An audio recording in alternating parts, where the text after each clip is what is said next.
Hello dear fans. What is an ammeter? Ammeters are devices for measuring current strength in electrical circuits. According to the principle of operation, there are ammeters magnetoelectric, electromagnetic, thermoelectric, electrodynamic and others. The device with which the strength of the current flowing through the circuit is measured is called an ammeter. Since the values given by the device, current strength, depend on the resistance of the elements inside the ammeter, it must be very low. The internal structure of the ammeter depends on the purpose of use, the type of current and the principle of operation. There are ammeters that do not respond to the resistance of a conductor, but to the heat or magnetic waves emitted by it. Magnetoelectric ammeters.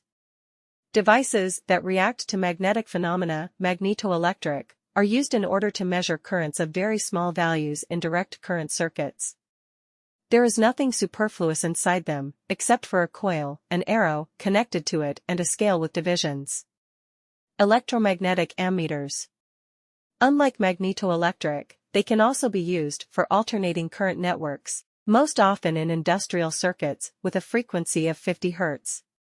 An electromagnetic ammeter can be used for measurements in circuits with high amperage. Thermoelectric ammeters. Used to measure high-frequency alternating currents.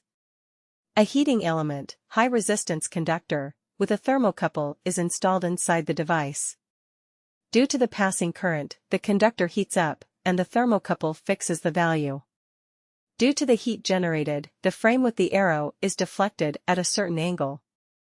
Electrodynamic ammeters. It can be used not only for measuring DC current, but also AC due to the characteristics of the device. It can be used in networks where the frequency reaches 200 Hz.